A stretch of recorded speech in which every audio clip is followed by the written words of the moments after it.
welcome to another episode of Everything Imaginable. I am your host, Gary Cacciolillo. And before we get started, I want to thank everybody for listening and also thank the contributors to my show, who are Candace Sanderson, author of The Reluctant Messenger, Joseph Simkovic, author of How to Kiss the Universe, Mizai Ida, author, psychic, spellcaster, root worker, and witch. You can find her at missaida.com, missaida.com. And this episode is being sponsored by Ginger Glasser. She's a tarot reader, spiritual medium, and healer. And you can find her at tarotbyginger.com. And also Alan Questel. And you can find him at uncommonsensing.com. And his new book is Intentional Acts of Kindness. And again, that is at uncommonsensing.com. And now, without further ado, our guest for today, this is a special episode actually. We're doing a psychedelic roundtable. And this was the idea of Stephen Gray. And those who've listened know who Stephen is, and those who don't know that Stephen Gray is a teacher and writer on spiritual subjects and sacramental medicines, and he's worked extensively with Tibetan Buddhism, the Native American Church, and with entheogenic medicines. And he has a book called How Psychedelics Can Help Save the World. And these guests are all contributors to his book. So this is going to be a lot of fun. And the people are members of the round table are Chris Kilham. And Chris is a medicine hunter, author, educator, and TV personality who promotes natural plant medicines and sustainable trade in indigenous cultures. He has conducted, I don't know if I'm going to say this word right, ethnobotanical, did I say that right? You got it, nailed it. Plant research in more than 45 countries. And we have Solana Booth. Solana is enrolled in the I'm going to pronounce it, Nooksack Nation of the Chief Dan George family and Mohawk from Bay. Was it Quinty? I don't know that, where the Peacekeeper was born. White Owl House of the Civil of the Iroquois Confederacy. That one. Yeah, and so we have you, and we have G. William. Let me read the rest of your bio here. Try to do it. About Booth family, Raven clan. She is the mother of 9, grandmother of 2 baby girls. Solana has graduated with honors in the field of earthly childhood special education, then was immersed as a bona fide prenatal, postnatal psychology practitioner and lactation and birth work educator. Solana's first food advocate, somatic archaeology, and general brain spotting practitioner. She is also an advocate for sacred principle consult in her tribal whole health care, historical general trauma recovery trainings. Her health and human services work with Native Americans, First National Tribes, healthcare provides and private organizations, family, survivor, violence recovery, facilitation, drug and alcohol recovery, development, and many other initiatives and responsibilities. And we have G. William Bill Barnard, and he is the professor of religious studies as well as a university distinguished teacher professor at Southern Methodist University in Dallas, Texas. His primary areas of research and interest are comparative philosophy of mysticism, religion, and the social sciences, contemporary spirituality, religion, and healing, and consciousness studies for over 15 years, including his ongoing study of Portuguese. Professor Barnard has researched the Santo Daime tradition in what this word is, syncretic, ethno-genetically based new religious movement that emerged in Brazil in the mid-20th century. Professor Barnard is the author of Living Consciousness, the Metaphysical Vision of Henry Bergson, as well as Exploring Unseen Worlds, William James, and the Philosophy of Mysticism, both published in the State University of New York Press. In addition, Professor Barnard is the co-editor of Crossing Boundaries, essays of ethical status and mysticism, such as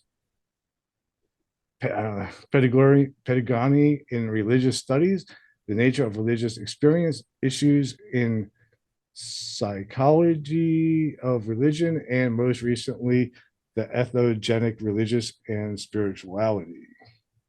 So thanks everybody for coming on. And I'm sorry if I messed up those bios. Those were a little tricky for me. And but yeah, this is going to be a lot of fun. And we're going to be talking about how the psychedelics can help the world.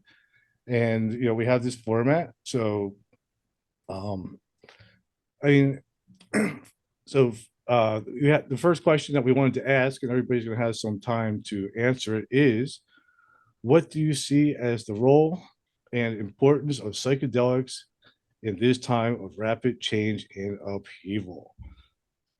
So, I mean, that's a kind of a big question, because I think that obviously the solution to all the problems that we're going through is somehow raising consciousness and trying to change how people think, or at least give people an idea that there's more options available to them, what they might currently be aware of. And I believe that psychedelics can play a role in that. So I guess we'll start with Stephan. Okay, sure. Well, thanks for that, Gary. And just so Bill doesn't have to do it, I'll say that the church religion that he's been working with is called the Santo Daime. And Daime is a Portuguese word that I believe means give me, which is your petitioning of the spirit for wisdom and so on, I believe. Anyway, right. So maybe I'll just say a little bit about how this, what's the genesis of this book. So I've been, and while I'm saying that, I'm going to put in a plug for our Spirit Plant Medicine Conference in Vancouver, which is now in its 12th year. And I've been co-organizing that with a focus on the speakers and so on for the last 11 of those years. And in fact, 14 of the contributors to this book are past presenters at the conference. Chris Kilham is one of those, and Chris is, I don't know, you're going to be there again this year, Chris, and it's, I think, going to your 5th time or something like that. Oh, no. 4th? This is my 8th, I believe. Oh, really? Okay. That happens when you get to my age, time flies faster than you think it did. And Bill Barnard is also going to be one of our speakers this year. And also, so that Bill doesn't have to toot his own horn, he has a relatively new book out, which I'm going to be reading this summer, called Liquid Light. And Solana is also a past presenter at the Spirit Plant Medicine Conference. So I've known a lot of these people. As I said, 14 of the contributors of the 25 contributors to the book are past presenters, or in this case, present presenters to the, at the conference. And so it wasn't that much of a stretch, but to kind of make contact with a bunch of these people that I've known for quite a while, oftentimes, and people were really willing and happy to jump on board because I think they share more or less, they can speak for themselves, of course, but I think these people share a similar prayer or vision. So what's been kind of evolving in my mind for quite a long time is increasing awareness from, just my own experience, but also from reading and from talking to people, that we have reached a crisis point on the planet. And it's been developing for a long time. And basically, my desire or my wish to put this book out was a wish to contribute to the vision that there is hope for us as a species. My concern, and I think of many other people, is that as the sort of stability of the current trajectory of the way the planet is operating, the sort of dominant mindset at multiple levels unravels or becomes less viable, less stable, less supportive, and not to mention the sort of scary changes in the climate that are going on, that it's going to be very tempting, in a sense, for people to become afraid even terrified in some cases, and anxious and depressed. We're apparently already seeing a lot of increase in anxiety and depression in Western culture, possibly around the world for the most part. And so one of the chapters, or one of the contributors to the book, is Dwayne Elgin, who says that, what the world needs is a story that people can hook on to. The story has to be simple, it has to be understandable, has to be plausible, and it has to be actionable, so to speak. And while I'm mentioning Dwayne, I'll say that his chapter, he actually doesn't even mention psychedelics directly in his chapter. He has a book called Choosing Earth, which is a wonderful book, by the way. And what Dwayne postulates is a possible, or maybe even probable, he doesn't get too, on the soapbox about all this, trajectory of where the planet might be going over the next 60, 70 years. And so he lays it out in the book, decade by decade. And over the next several decades, it's more about the unraveling that I spoke of briefly here. But then as that happens, then there is this potential that if enough of us wake up, enough of us participate in some, kind of, you might call the ultimate vision, or you might even say it's the vision, of connection to our true selves, connection to the divine, whatever you want to call it, then there is a possibility of what Dwayne calls the birth of a mature planetary civilization, perhaps around 2070 or something like that. And on that note, I also, because this is central to the book, I also want to make a reference to Chris Beisch, who has an amazing book called LSD and the Mind of the Universe. And in fact, I think it was Chris that told me about Bill. Yes, it was. Yeah. So Chris, I always try to get this as short as I can, which barely does it justice. And then I'll finish and, let somebody else follow up here. Chris undertook a 20-year, what turned out to be a 20-year journey of 73 high-dose LSD sessions in the Stanislav Grof protocol mode, which was at home or in a safe place with eye shades, music on the headphones, and a sitter to keep you safe, etc., and then transcribing the session the following day meticulously in detail, which he did. And so especially over the latter third or so of that 20-year period, he started to receive, he was receiving information from what he variously called the vast intelligences of the universe. And the message that became increasingly strong and clear, or especially, as I say, the last third or so of that 20-year period, was that we are going through a death and rebirth trajectory or cycle on this planet. They didn't give many timelines, none of this 2012 stuff or anything like that. So that if this is indeed true, we have no idea how long it's going to take. And in fact, I would say for our generation, or for the people that are on the planet now, for us, ideally, this is my belief, my hope, is that we're working for those future generations, because I think it's not likely to turn around in my lifetime anyway. Again, I'll just sum up by saying that the reason for the book is to hopefully bring an understandable, plausible, positive message, as we go into what might be an increasingly challenging time for the planet. Aho. Oh, thank you for that. So I'm just going to go in the order that's on my screen.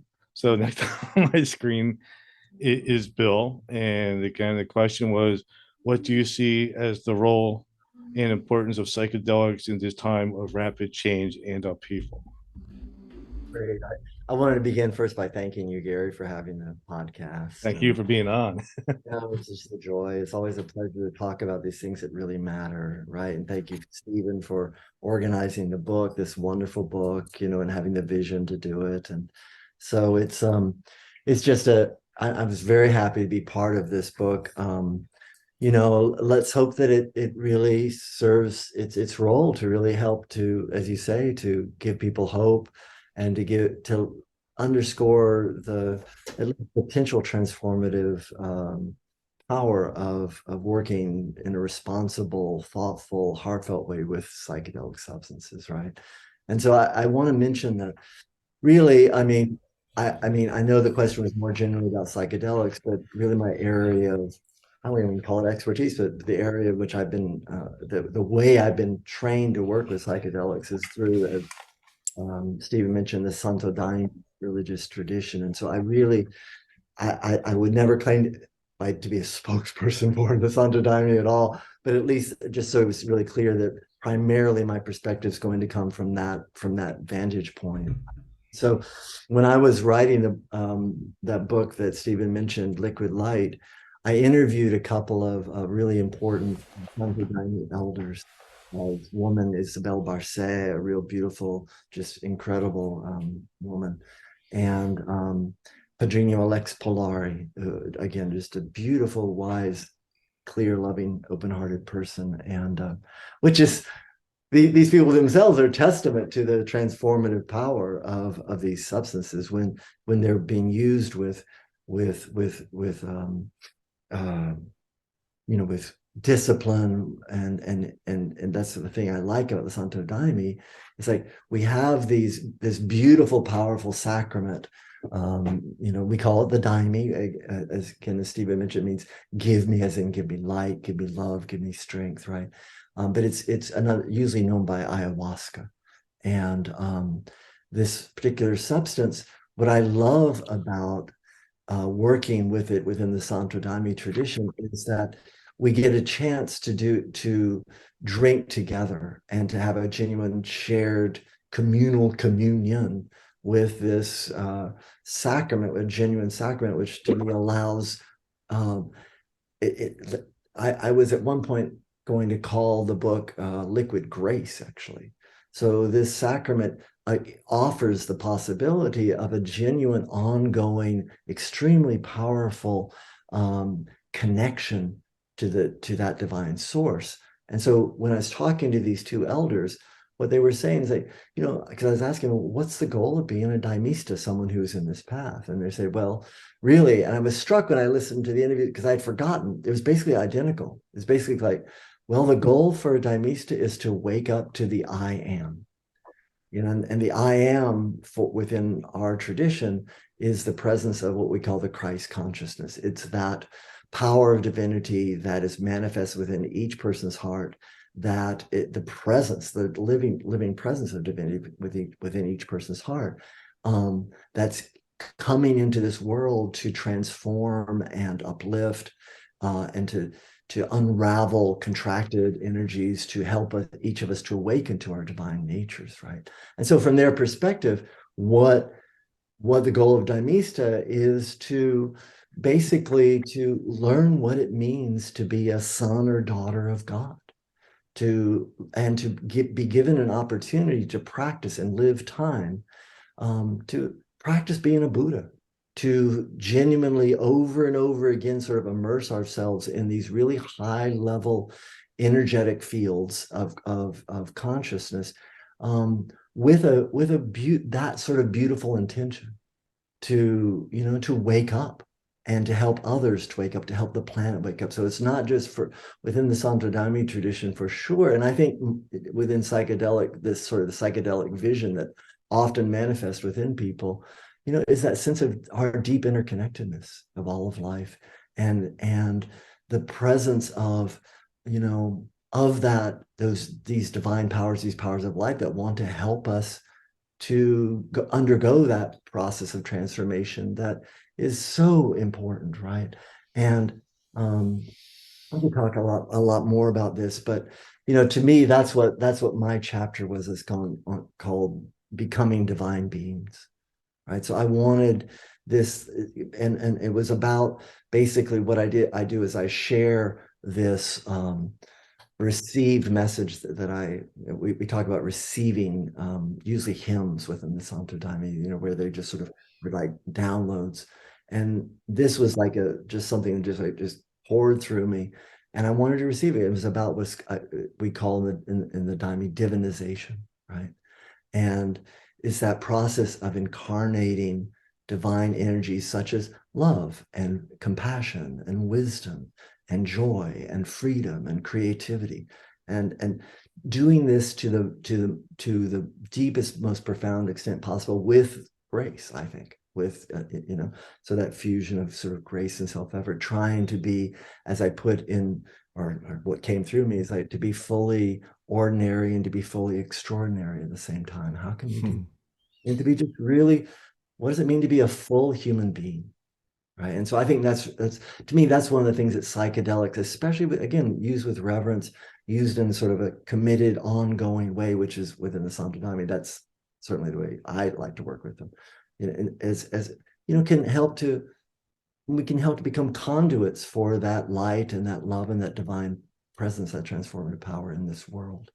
And to me, that's the hope for the world, is each of us taking that responsibility to be as transparent conduits of those divine energies as possible, which to me is what divinization is. Right. And I talk about this link to Christian mysticism and things like this too. But anyway, I forgot to check my timing, and so it feels like about 5 minutes to me. And so I think I'm just going to just like wrap it up, and just, there's obviously a lot more to say, but it's just a joy at least to say that. That was certainly a beautiful answer. So next up is Christopher. And again, the question is, what do you see as the role and importance of psychedelics at this time of rapid change and upheaval? I think that the role of psychedelics at this time, and we definitely live in a very fractured world in which there's a lot of confusion, is absolutely no different than the role that they have played throughout all time. Not a bit. They're meant to blow open our minds. They're meant to enable us to achieve very rapidly states of consciousness and experiences that are otherwise very hard to obtain through austerities and yogic practices and a lifetime of meditation and all of that. And, sort of what Joseph Chilton Pearce calls cracking the cosmic egg. If we're born into this society, we're born into this world, and as a result of just living in and being in and traveling around in and participating in the world, we wind up taking on thousands and thousands of notions, large and small, just as part of our everyday living, the way we take in food and water and air. And part of what psychedelics do is help us to blow past that. To get past any of those notions that just might not be helpful, might not work. That's why they're all called medicines. Ayahuasca, I've been very fortunate to have, sat in, 135 or so ayahuasca ceremonies in the Amazon. And it's always called the medicine. When you think about peyote, the way it's administered in the Native American church ceremonies, it's called the medicine. When you take San Pedro in a ceremonial situation, say with a shaman or something from northern Peru, it's called the medicine. They're all medicines. And in the broadest possible sense of healing, they help us to be better integrated if we're not just doing them because, we've done every other high and haven't done this one yet. So, why not belt down a cupful of this stuff? The intention is definitely super important. But I would also say, you look at some of the, like Richard Spruce, one of the great ethnobotanists in the late 1800s, he describes an ayahuasca ceremony in Colombia that was basically a big monster party. They were drinking ayahuasca, they were smoking huge mapacho cigars, they were drinking kasherie, they were drinking coffee, they were blowing DMT, snuff up each other's noses through bifurcated turkey bones. They were doing it all. And yeah, maybe that's not what we think of as the ideal healing ceremony, but I'm not so sure. I'm not so sure. I think sometimes that's also exactly what's required. As teenagers, my friends and I in the 60s, we didn't have the information people have today. We didn't have the guidance people have today. We didn't have access to resources. We took LSD in humongous quantities, and we had great experiences. And we learned from those, and almost everybody I know became a more integrated person and involved in things natural and more caring for the environment and more sensitive to human rights. And it's really, it's like wearing down a stone with water, with drops of water. If we're really going to have an impact on the consciousness of the world, it means we all have to carry the medicine. And carrying the medicine means taking those lessons that we learn, when you're having a full-on mystical experience on, whatever psychedelic you've consumed in whatever situation you have.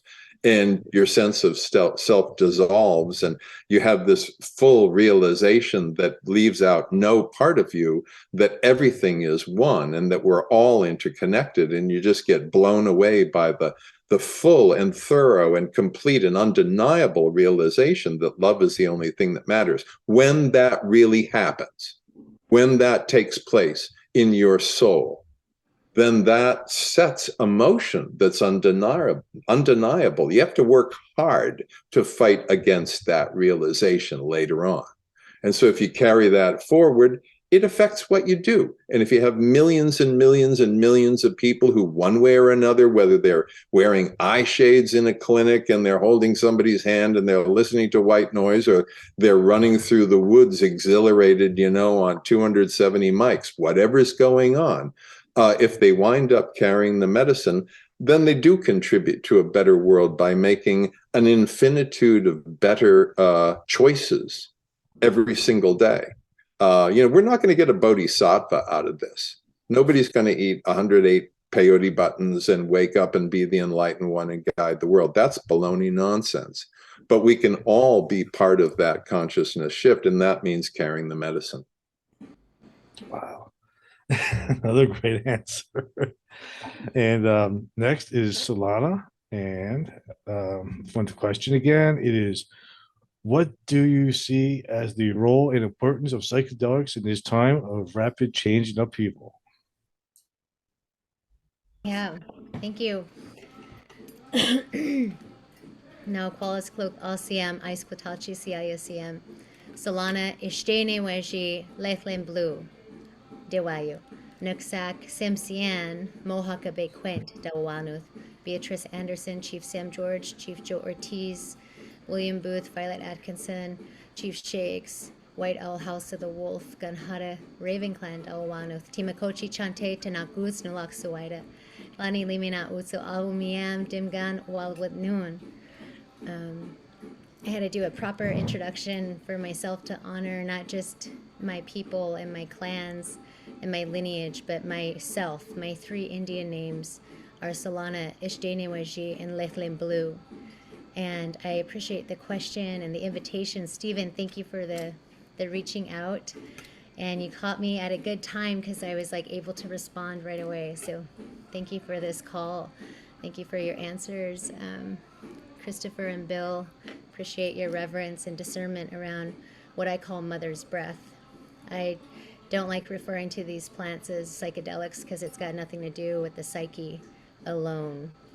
To me, and my work and my practice and my experience and my expertise, beyond all of that, my lineage and these creation stories, like the one I contributed to the book called First Aids. I prefer to use storytelling as the main modality to relate, to create a relationship to mother's breath, to what you're referring to as psychedelics. I feel like if we can work and focus on a reorientation to mother's breath, to the grace that Bill was mentioning, to the medicine that Christopher was reminding us of, and remembering these parts of ourselves that, that's why these plants, they remind us and they give us that comfort and they give us that feeling.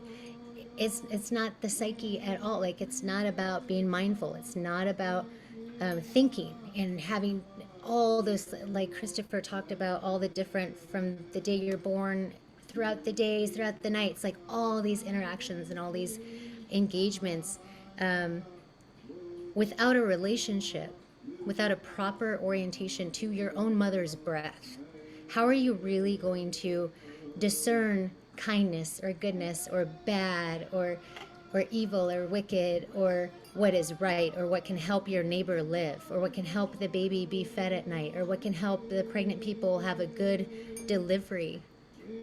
I feel like this question is even deeper than what the words are, Stephen.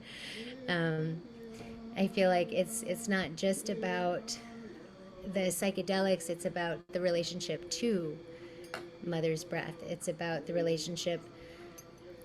What is the responsibility? What is the accountabilities? And what's the story behind the medicine, like the peyote? This mezcal. This is before peyote. This mezcal. This is before peyote for the NAC. These medicines have their own creation stories, just like you. Like Bill has a birth story, Christopher has a birth story, Stephen has a birth story, no matter what stories they are. Gary too, I do too. Every single one of us has a belly button. And so according to our own, how we orient to ourselves and our own relationships, no matter what they're called or what they're named, that is going to determine the reverence, or determine the lacking, or determine the deficit in relationship to mother's breath or psychedelics. And so I feel like to support people in reorienting, I prefer to use storytelling, and how the peyote came was by a woman, how mother's breath was found, the psilocybin, the mushroom, was by a young girl who called all the plants back. Same thing with ayahuasca, it's a grandmother. The peyote, it was found by a woman, but the peyote themselves are grandfathers. And so there's like all these comforting relationship opportunities, all these like relationship promises, like promises of a relationship, like some kind of orientation is possible, some kind of reconciliation is possible, so that maybe our personal thinking of kindness or goodness or health or wealth or privilege, our own interpretations and definitions of these things are skewed according to our lens, right? That Christopher was talking about, the discernment. And so if we can not only be open to different-furring, to referring, to remembering all the different possibilities of each plant, of each whisper of like mother's breath, and like all the potential love, the potential understanding, the potential holding of the emotional self, which people don't like to talk about. But that is really the main reason behind the psychedelic movement, is people want to heal, is I'm also the American Psychedelic Practitioners Association chairperson, and we are, wanting to roll out PPGs for psychedelics and Western medicine. And that this question also can be supportive of that, of spirituality in the Western world, of spiritualism is in medical writings now. And I think we need to be also open to the idea of honoring even more parts of ourselves, even more parts of our lineage, so that we don't keep repeating the same awful things, so that we don't continue to normalize this chaos. Stephen, you mentioned a little bit, but being an Indian, I call myself an Indian because according to the United States, I'm an enemy. I'm not even a person. I have a number. And there's not one other race of people that has a number in this whole world. Because I was supposed to be extinct. So now I have a number. So now I get to re-relate to all these plants and mother's breath and these stories in an even stronger way, in an even deeper way, to be able to hold more salt water for the killer whales, right? And aren't we all just wanting more salt water? Aren't we all wanting to sweat and cry and find our way back to our highest selves, and find our way back to peace, so we can be authentic, so we can be genuine when we're with our loved ones, when we're wanting to have ceremony? Don't we all just want to be able to snap back into it, instead of not be ready because it's too chaotic. Like, this question to me is a very rich and deepened question, and I just, my heart goes out to those ones that haven't had the privilege of even being called to a conversation about psychedelics or mother's breath, and those that, have a number, and those that don't have a number. My hands go up to each of you on this call, and thank you for the invitation. And I'm not sure where I'm at in time, so. Yeah. Fantastic answer. I used to do psychedelics when I was a teenager, and I did like the rock concert thing. That's all I had available to me was like LSD and you know heavy metal concerts in the 80s. And I didn't think much. I disregarded all those experiences and then I stopped for a long time. And even though now I haven't done it, but I had like a near death experience that gave me something like what Chris was talking about that really kind of gave birth to this whole podcast and this whole idea of what is this consciousness that I'm experiencing, and what because when I had that near death experience, I felt complete peace. I was with that oneness, and it was indescribable. And when I woke up out of it, I was kind of angry that I woke up out of it, and it was something that had changed my life forever. I'll never look at reality or myself or other people the same again because I had that near death experience. And then when we talk about psychedelics, I'm thinking like, to me, this is like, okay, I'm going to volunteer to have this experience and come back a different person. And to me, that's like a brave thing for a person to do, to do something and know that afterwards they're going to be different. Reality is going to be different, but it's all going to be in a better, more positive way. And that's sort of like my input. And now, we have about 20 minutes that we're going to do sort of like a free for all where anybody can talk about what they want, when they want. So go for it. The round table is now officially open. So I who mean, would like to go first? I'd love to just say some just like, right away. It's like I got so much just from what everyone's sharing. I adore, Chris, what you're talking about, this notion of the medicine, and then that sense of having to work really hard to deny the vision of what that you're receiving, it can receive in these things.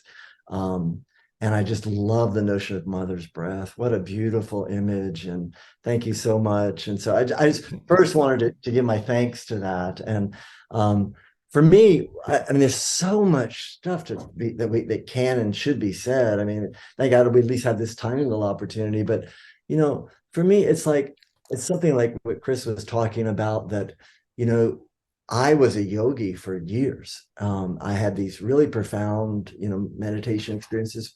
And in fact, probably some of the most profound mystical experiences in my life were not on psychedelics. It was, with I was a disciple for about 8 years of Swami Muktananda, and it was just incredibly intense and powerful and beautiful, and serving that same sense of serving, universal awakening.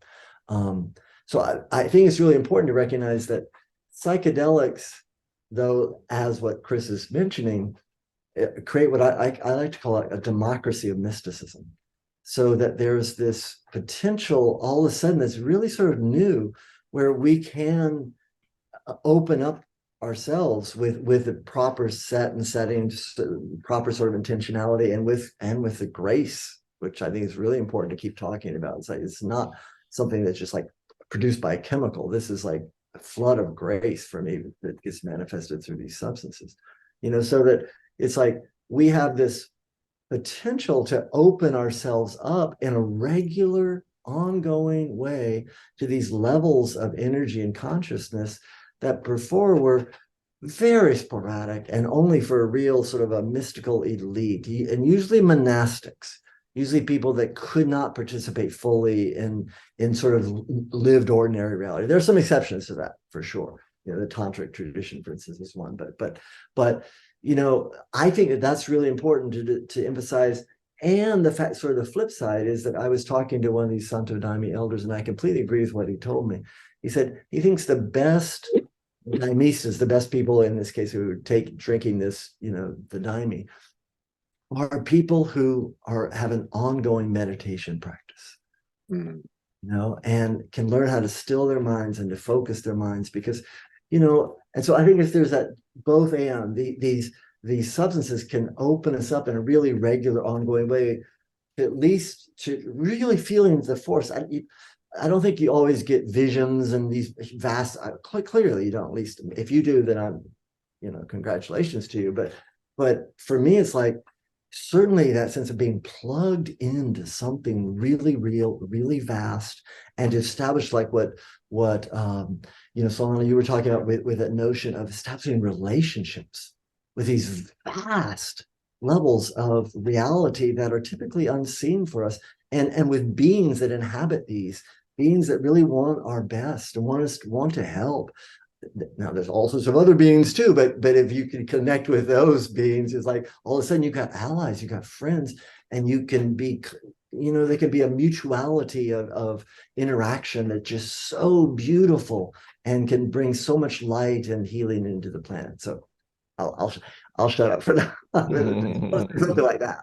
How Stephen and I have talked about this quite a bit, because we both maintain spiritual practices. I mean, I've been a practicing yogi daily for 53 years, although I've been involved with psychedelics for 56 years, so a little bit more of an edge. But I would say this, that, in my estimation, at least for myself and for many people I know, the psychedelics enhance practice, enhance yoga and meditation practice. You go along, you meditate every day, you practice every day, you do your breathing every day, you do your focusing every day, you try to stay open and aware, and all of that throughout the day, and in a compassionate and thoughtful way, with as much intelligence as you can carry. But the psychedelics give you, and I'm not talking micro dosing, okay? I'm talking the real deal. A high dive off the big board into the deep end. They provide a actual refreshment. They refresh our spirits. And I would like to make one comment, Solana, that I don't disagree with your intent at all. But psyche, actually, the real origin of the word psyche is all embracing. It's really the whole soul. So it's not just the head. So I think in that instance, I've come to really love the term psychedelics for that totality of being that it is expressed in that. But I do realize also that most people think, oh, it ends at the neck. It really doesn't end, period. Yeah, no, I actually I refer to it differently, but thank you for your interpretation and how you have a love for it.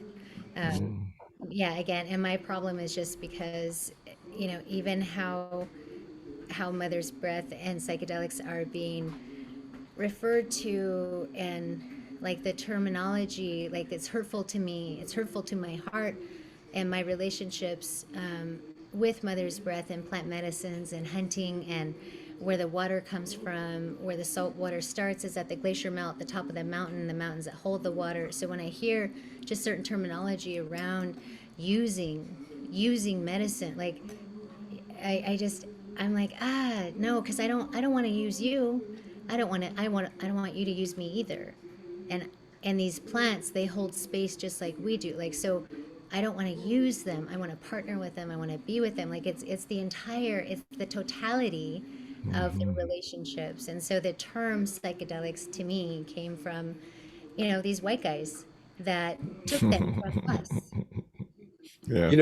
I think That that took I think it, that like, the so language you're talking there about, was no relationships, and so it's clear, like the term is not a relational term. It's like it's not it's not an endearing term. It's a I'm going to use this term. I'm going to use this plant. I'm going to use, and like, so that's all. But no, I being a death worker, also more than a birth worker, I've been working death since I was 3 years old, with loved ones, and learning about Western medicine and understanding how strong Western medicines are and how they synthesize these natural plants, and they can't synthesize as much as, as strong as a plant is. We all know that. Like there's a natural strength, there's a natural love, there's natural things that these plants draw from us in totality.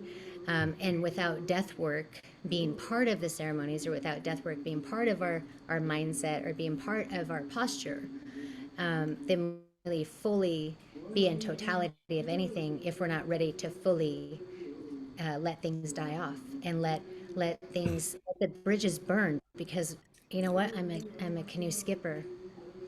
It's time to burn some bridges to certain ideologies. It's time to rebuild and reweave new relationships, KNEW new, not just to Mother's Breath, but to each other.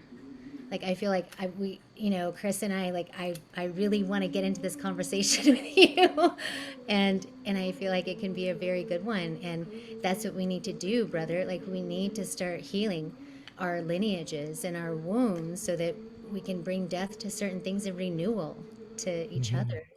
Yeah, I think if I may say so, that terminology is one level of things, but it really ultimately comes down to the kind of things that all three of you are talking about already, which is reverence and respect, and the humility that comes from having that kind of relationship. And as you've said, Solana, the relationship aspect of it, and that's. You say it in this kind of gentle manner, but I think it's a revolutionary statement, actually, because in general, we in the sort of modern world, or whatever you want to call it these days, tend to have a consumer attitude toward just about anything on the planet. But I'd like to ask Chris a question, actually, because there is a chapter in the book about 5-MeO-DMT by Chad Charles, and it's getting a lot of attention these days. It's a very different medicine. And I'm just wondering if you have any thoughts, Chris, on how you see that one coming in. It's getting pretty popular. It's very different in its effect, very short acting, et cetera, et cetera. Do you see much potential for that one, or do you have any other comments on that? Well, look, I think that it sort of hangs out there as a thing to do. And as if you're talking pure synthesized 5-MeO-DMT, yeah, it's another brain active substance. Yes, people claim remarkable experiences with it. It is, I think, mercifully short. That's good. It's not the same thing as 5-MeO-DMT within the matrix of co-occurring alkaloids and peptides in the exuded resin of Bufo alvarius. But on the other hand, I don't like the way the frogs are treated, so I'm not advocating that people go smoke toad.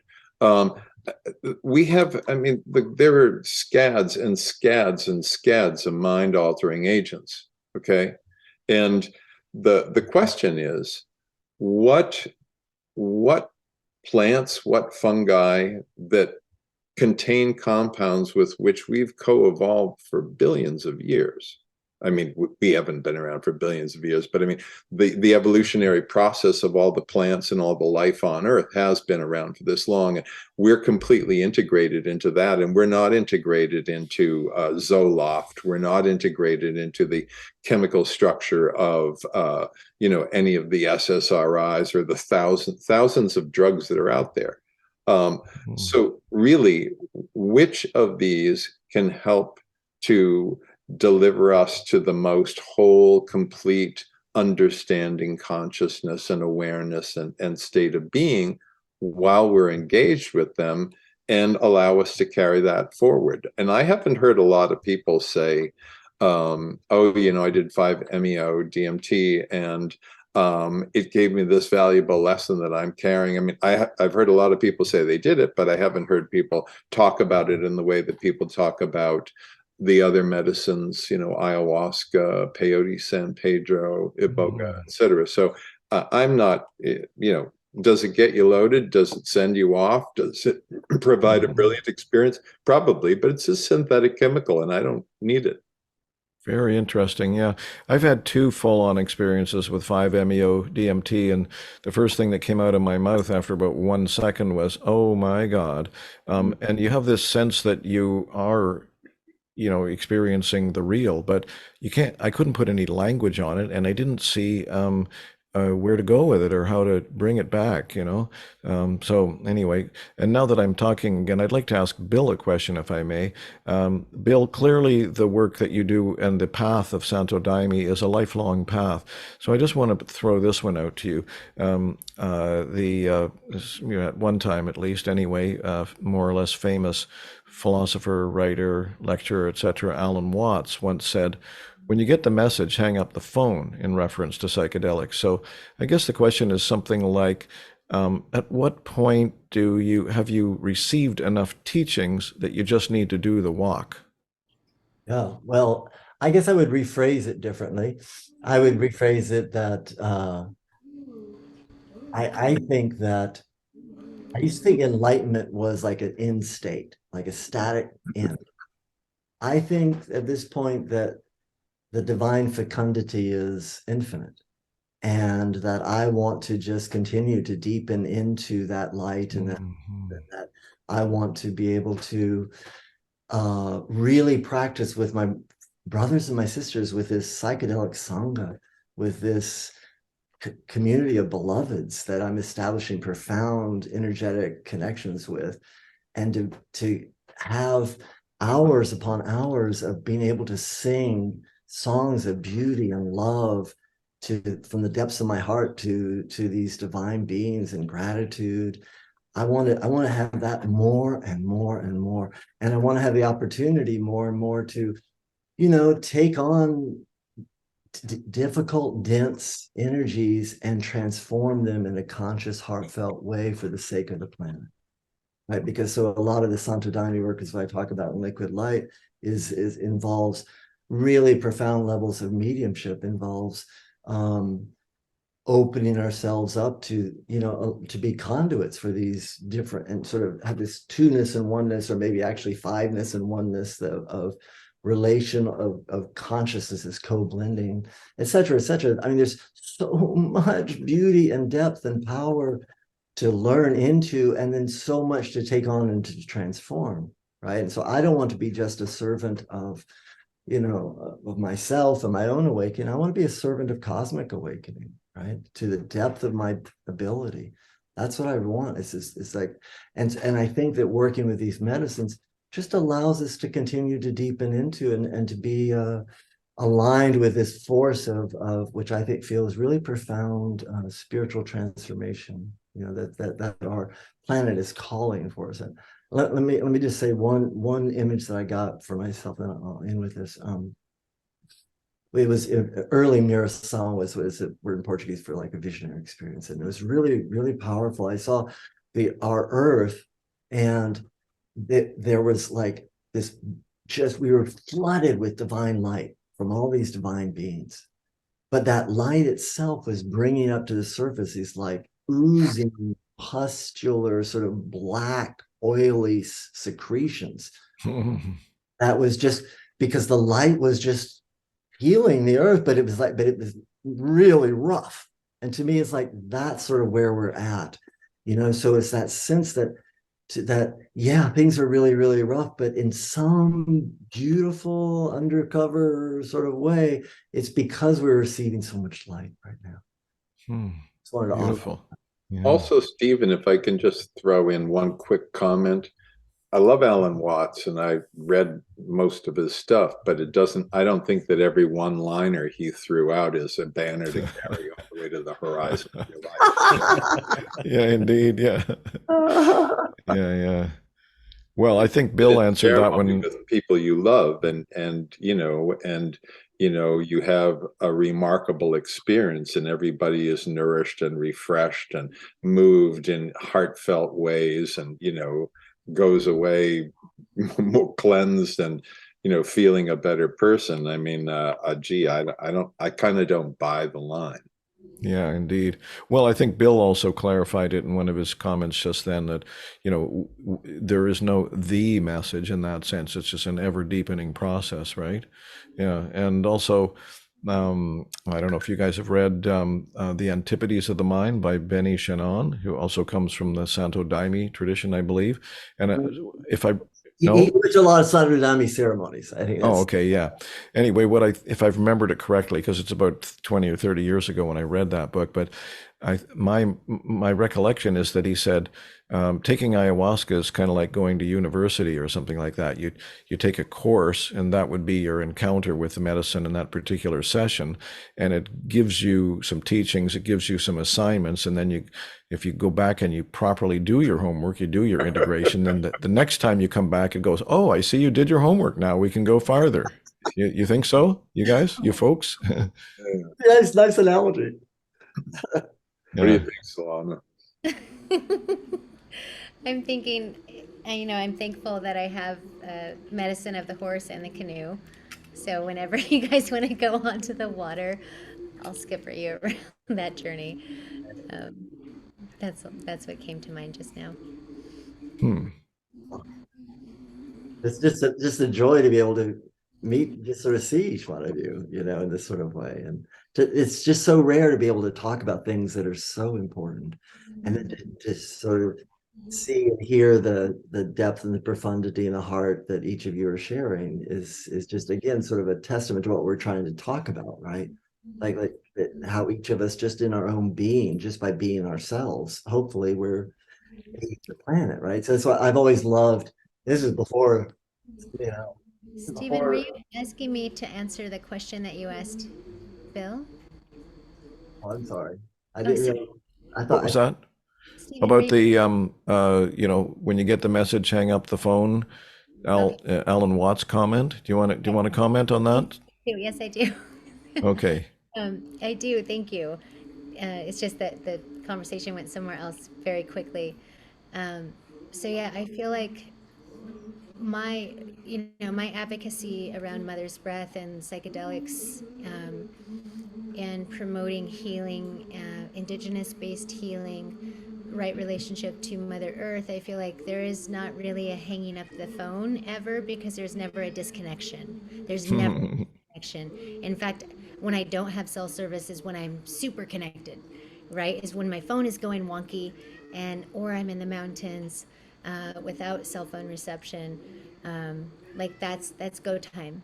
And what I mean by that is all the healing work, helping people facilitate ceremonies, advocate for plant medicines, advocating for right relationship, advocating for healing, for me is all driven by, to, for, and with protecting our babies, protecting our mothers, because that's what Mother Earth wants. Like that's she just wants us to know more of her story, but we have to be in right relationship. We have to be like in fullness to even relate to her, to even understand how sweet the rose can actually smell. Like, oh my God, like when you're healed, your intuition, the multiple intelligences that come into play,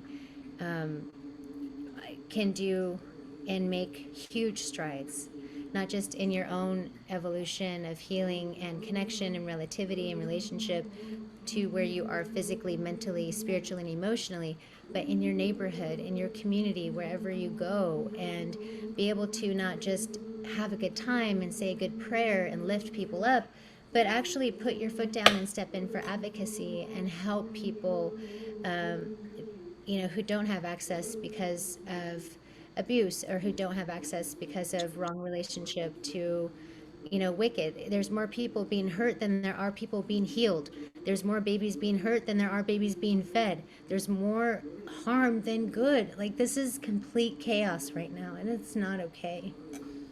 So for me, there's not, if I can just sing, the loving ceremonial songs, and brush off with the smoke of the medicine, and drink my water, and if I know that, like, all the babies, at least in my family and my lineage and my circles, are fed and well and safe and protected, then it's awesome. And I have yet to have that day.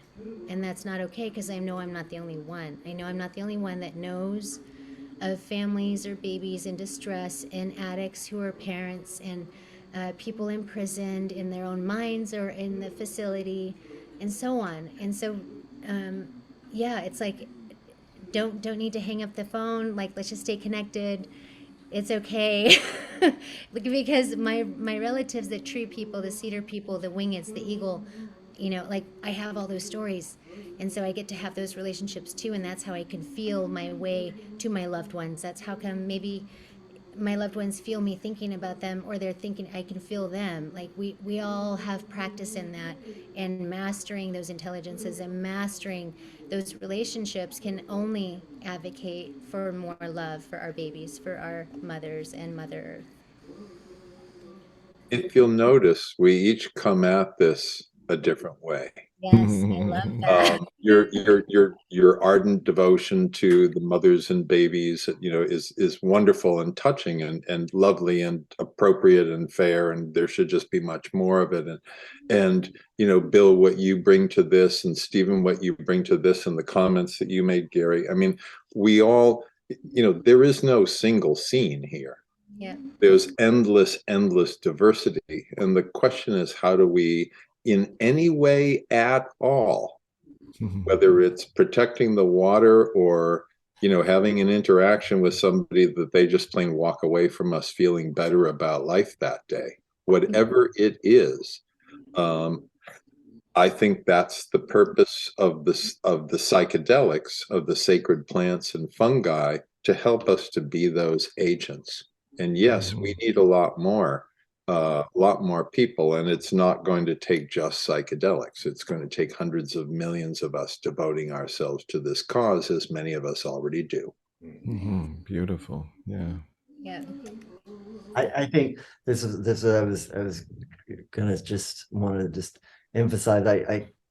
I think that I'm sure all of you are aware of that notion of in Mahayana Buddhism of the Indra's net, where the notion of the net is made of entirely of diamond, right? And each diamond completely reflects and refracts every other diamond in the net, right? So since that every node in the net, it contains the whole net, right? And to me, I love that, but I would even go so far to change it a little bit, that each node is going to be reflecting all the other nodes in its own particular unique way that can never be repeated in this ongoing, changing in an ongoing way, right? So that's, to me, it's just like what you were talking about, Chris, is that each one of us is hopefully a node in that network of light, shining and receiving simultaneously, right?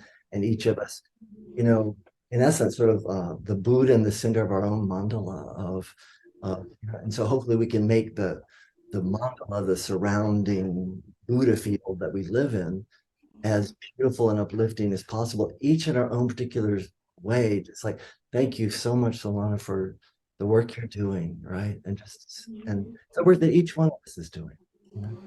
Give my thanks in my heart for that. Yeah, HKCM, yeah. Gala Kasla and Doixisen, Gonekshish, how like, thank you, Christopher and Bill, for your words. And I could have just sat here and listened for a long time and not been called. Thank you, Stephen and Gary, as well. Yeah. Yeah. So I want to ask another question for everyone, and it's kind of a personal question, I guess, but somebody at my job knows I do this podcast and gave me a couple packets of psilocybin gummies. And like I had mentioned earlier, I haven't done this since high school, but I already know, like, how to do it, the playlist and having a sitter and all that, because I've done, tons of these interviews. But one of the things I wonder, though, is afterwards, like after the experience, after the integration, how do I use that experience to make the world a better place? Like, what do I do? Like, after the internal part takes place, how do I take that internal experience and make it into an external feeling to help bring it out into, this 3D reality? That is the integration. Hmm. There So, is after the integration. Mhm. The integration is carrying the medicine into the world and Mhm. using the realizations that you get in all circumstances, if possible. Yeah. Yeah. So maybe that's a kind of interesting question that people could expand on a little, and each maybe if you're ready for this, Gary, and the rest of you, just make this the sort of the final round go round. Give each person a couple more minutes to make a sort of a summation comment. What do you think? Yes? Yeah. Okay. Take it away, Gary. That's sort of the question. Like, I have them. I'm going to try it, and then, what do I do with that? Like, for example, I'll give you an example. Like the near-death experience is what gave birth to this podcast. You know what I mean? I had that experience. I wanted an explanation for it. I started the podcast. I interviewed tons of other people that had these experiences. Found out, what this was a real experience. It wasn't my imagination. And then as a result, it grew even more into like this idea of like, I want to use this to help people expand their realities a little bit. That's the only way I see the world kind of working in any functional way is if people become more open to more possibilities. If people can't see the possibilities, they're not going to go down those roads. And that's kind of how I view this also. Like, if I have this experience, it's going to open up these possibilities, and then that gives me more roads to travel down. Yeah. Well, maybe I'll take that one and make my final statement here because that was good, Gary. And it reminded me of the famous, to me anyway, and other people, but he's a little past his time now. He's not on the planet anymore. The accidental philosopher of malapropisms or whatever, Yogi Berra, who, yes, and Chris knows him.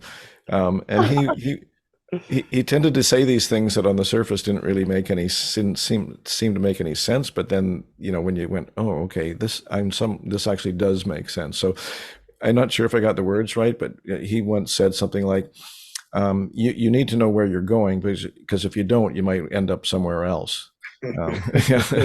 So that's that to me is kind of again why I wanted to put this book together, to give people, as Dwayne Elgin says, some plausible, hope, a story that can be believed.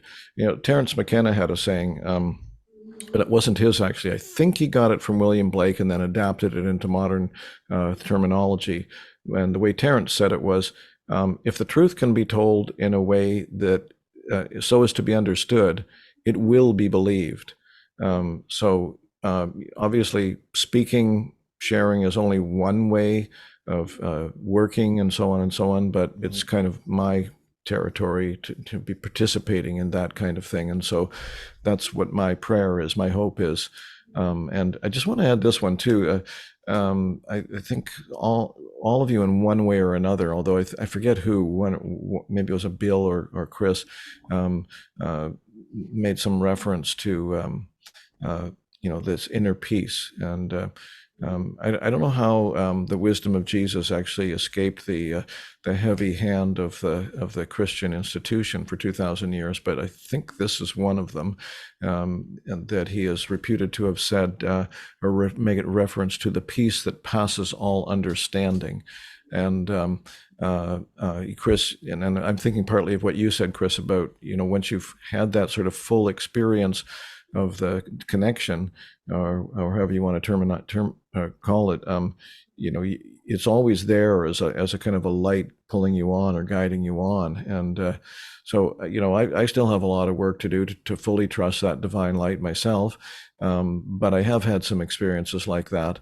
One of them was in the teepee in the Native American church when everything just stopped. Usually there's something going on, like the songs are going around or somebody's speaking a prayer out loud. But at one point, about 4 or 5 in the morning, everything just kind of stopped. And I myself, anyway, I don't know what other people, I think other people were experiencing too, because it just felt like that in the teepee. There was just this absolute perfect stillness, and everything just felt that way. It just felt like this is the peace that passes all understanding, and it's infused with love.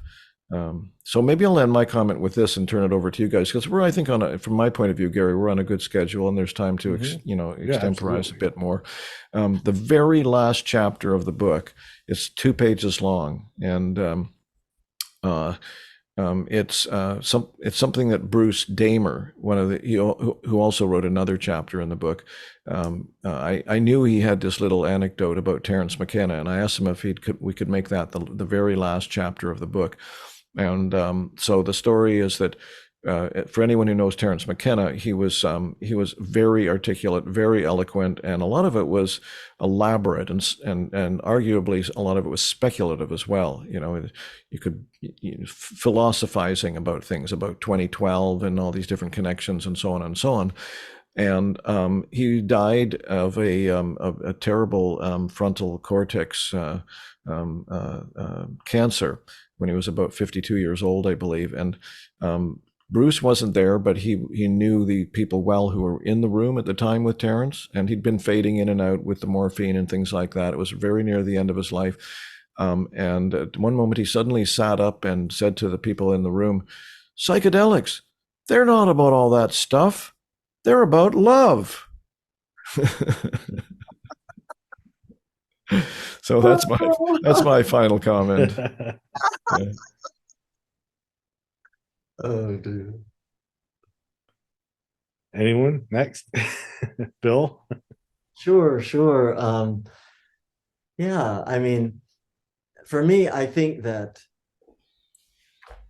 I feel just tremendous gratitude at having the honor and the privilege and the grace to be able to, be working and be in relationship, working with and be in relationship with these just profound agents of transformation, these beings that work in and through this, at least certainly the sacrament that I work with, and to be able to do it in an ongoing way with a group of people who I love, and is a genuine community where we're supporting each other, and we're really willing to interact with each other in ways that are seeking the highest for each person. Obviously, that's the intention, right? And then falling down and picking ourselves up, hopefully, and being patient with ourselves and kind, and learning to. This is more, almost like responding directly to you, Gary.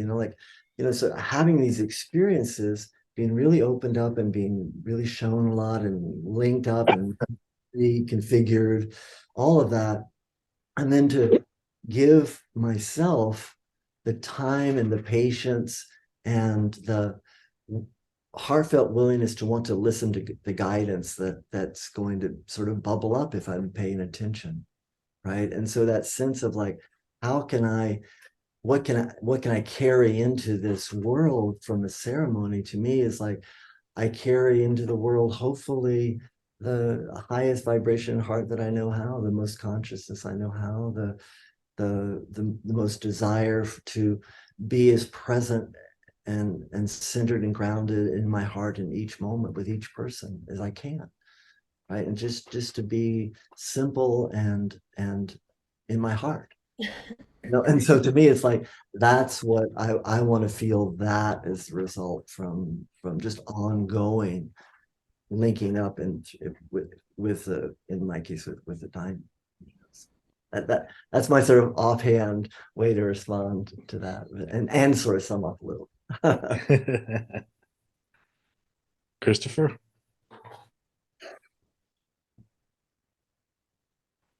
Each of us, if we're intentional, has some sort of a navigational pole star. Our lives have direction to them, and we can either sort of wander about and make discoveries that way and accidentally, and sometimes that's very rich and rewarding. But also, if we set a trajectory, a purposeful trajectory, then usually we can find more fulfillment, and we can also engender relationships that are just more mutually fulfilling with others. My grandfather was a minister, and he had a saying that I have carried with me forever, ever since I was a little kid. It was really simple. It was do good and forget it. So, I know this guy who every time there's a meeting, he tells the same stupid story about walking down the street in New York City, and there was an old lady there, and she needed money, and he gave her $1, and she said, "God bless you," and he said, "Give me the money back," and he gave her a 5 in its place. It's probably the only time he ever did something for anybody, and he talks about it all the time. Um, you know, the people that you really come to admire in life. I mean, if you're a caring person, are the ones who just constantly are doing good for others, and they don't talk about it. They don't have to. They don't boast about it. They don't say, "Hey, the other day I helped us." They don't need to do that.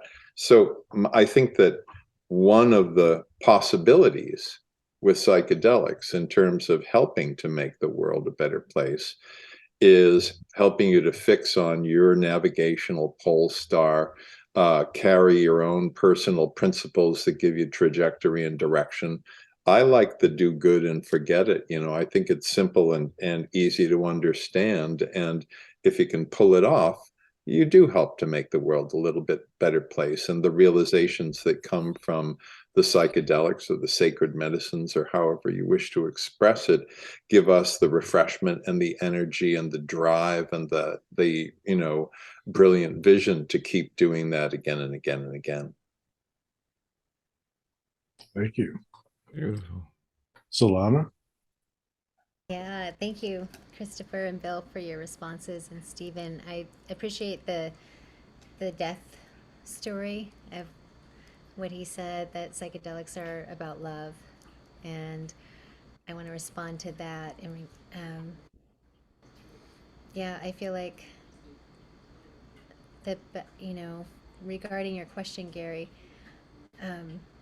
another way to imagine that I invite people to imagine regarding the integration time, regarding the conversations afterwards or the gatherings, a week later and beyond. These ceremonies are for them to not just integrate it and remember the feelings, rather, I invite them to find it in their bodies, and then that allows them to, they don't have to think about letting anything go to continue this behavior, or like to bring this forward, or to do this good work from the medicine that they got, like the healing. So then what it allows people to do is not just compartmentalize, but respect and regather and remember all the parts of themselves. Because the healing, the need to heal, right? The conflict of healing is already started once you're in pain, emotional pain, physical pain, mental, spiritual, any kind of pain. Like that is inviting that healing to come. So instead of it, asking people to only focus on the integration or what came during the ceremony, I invite people to, either create baskets or jars for all these things that they think or that they feel like they need to let go of, or they feel like they need to move forward. Because as everyone on this call knows, usually we get better at certain lessons. Like we think that we're done with something, and then a year, 5 years later, it's like, oh my God, it's the same kind of thing. Oh wow, this is way different. This is way deeper. And so I never want to completely abandon or let go of things in order to integrate or in order to move things forward in a good way.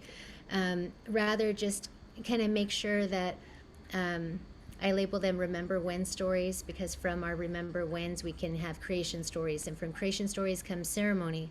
From ceremony comes your belly button.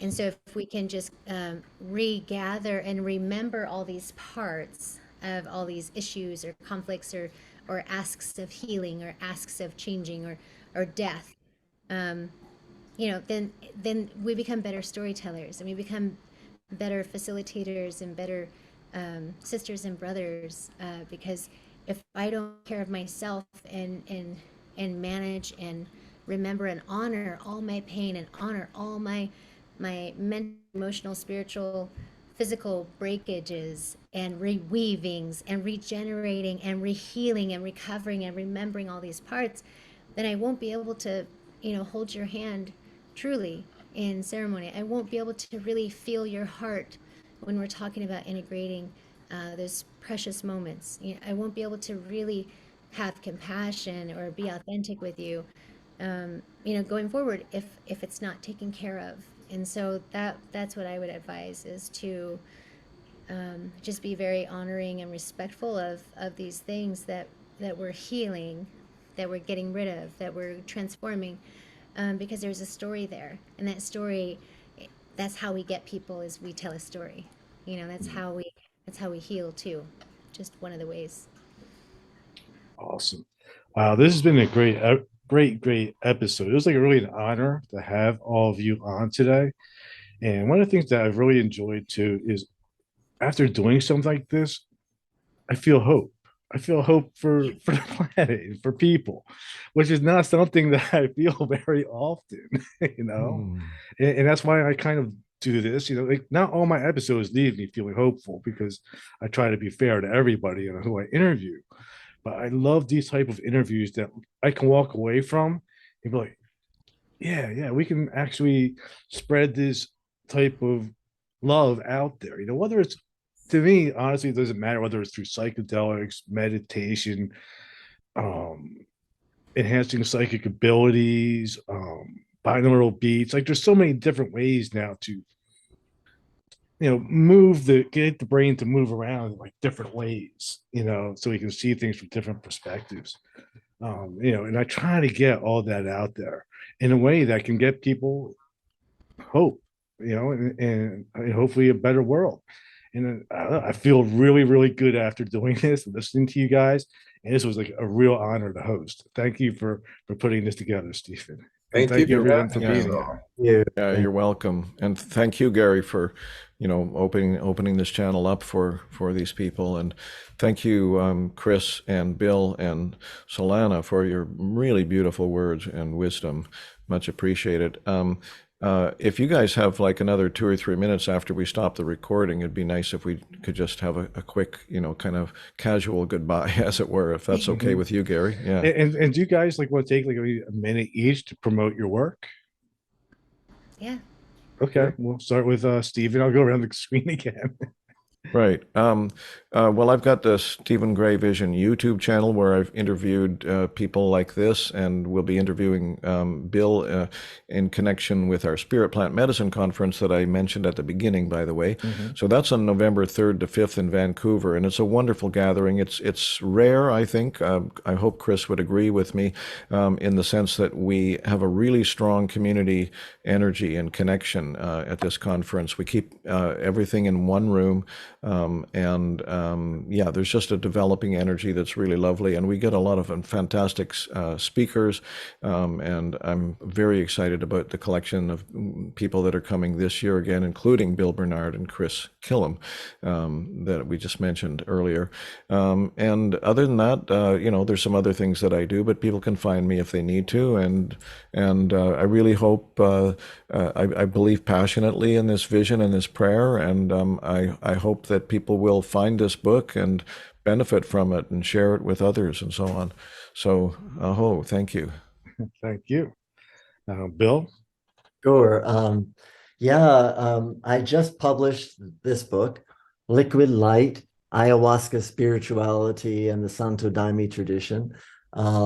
This is with Columbia University Press, and I'm so thrilled to be able to finally share it. It's been a work of love for the last took basically about 15 years of research, and so it's like I've been able to talk a lot more about the book and ideas from the book, and then to begin to have these sorts of conversations is just such a treat to me. And honestly, to meet each one of you is just an honor, and just I can't wait to sort of hopefully deepen the connection, and just to feel again that sense of what I was talking about, sort of a psychedelic sangha, that sense of like, oh my gosh, we're each doing this beautiful, beautiful task of uplifting humanity, each in our own way, each with our own heart. Right. So anyway, so it's been a real joy to be able to do that. I have a website. It's www.liquidlightbook.com. And there, I've got, I've received like 37 hymns, and it's like I have all the link to my hymns, which is just, it's just such a beautiful thing to be able to share with people. And the biography of the founder of this tradition, and what I call Santo Daime 101, Psychedelics 101, just these different documents of how to sort of deepen into some of the themes that I've been exploring. So that's that. I'm doing that, and then I lead some discussion. I lead a study group on this beautiful tantric scripture called the Vijnana Bhairava. I do that once a week, and then lead periodic these. About right now, I'm doing about once a month something I call the Heart of Awakening, which are these just workshops to help people, non-sacrament based, but just trying to help people deepen into that process of awakening and becoming more and more transparent to that light and love we're all talking about. Anyway, that's where I'm at. Thank you. Chris? Quickly, you can go to my website, medicinehunter.com, which has links to my 15 or 16 books and a few hundred TV shows, and tells about my work with indigenous communities around the world, developing sustainable chains of botanical trade. And also you can look at my YouTube channel, which is Medicine Hunter. And there I've got a 10-part series on ayahuasca, and I've got a number of the Spirit Plant Medicine Conference talks that Stephan is well familiar with, and a number of other things. So again, medicinehunter.com and Medicine Hunter on YouTube. Thank you very much. Thank you. And Solana? I can't wait to check out your guys' sites and your book, Bill. Exciting. I mostly have a dream of opening the doors of my own Recover Me and Wellness Center. We'll be focusing on the Star Blanket Teachings, which is a collaboration and interweaving of the chill cat blanket, which is an ancient weave that my lineage did. It's like mathematicians aren't able to figure out how we weave our circles. So it's so exciting to weave that into the medicine wheel teachings, reinterpreted through the creation stories, through the chill cat blanket and the star stories. Co-creating this modality to open the doors of my Recover Me and Wellness Center. That would be a dream if everyone could just even hear that. And then promoting storytelling to healing. I have a YouTube channel, Teacher Solana, or if you YouTube Solana Booth. Always open to share stories and go hunting for lots of different medicines. I would love to invite you guys north, Christopher, you and your family, to the mountains up here where I come from, and bring you to where the mountains were born. So beautiful. Thank you again for this help, for this work, for this reaching out. I agreed to do this call because sharing my work and listening to my loved ones, my dear ones that I haven't had conversations with about the work that I do, because I know you do the same work. I know your heart is good. Like, thank you for what you do. It's so empowering for me because I'm struggling with a few things in my life, and this, even being able to talk about the work, is like uplifting and feels good and very needed for today. Thank you. Beautiful. Oh, thank you everyone for being on. And I'll put the links to all your work in the notes of this episode so my listeners can find you guys, reach out to you, check out your YouTube channels, read your books, and check out all the content that has been released by you, and keep getting this word out and the knowledge out, and keep educating people on all these different things that are available to them and different experiences that they can have. And it's been a pleasure hosting this. Thank you. Thank you so much. Thank you. All right. And just hang on for a moment and I'll play the outro.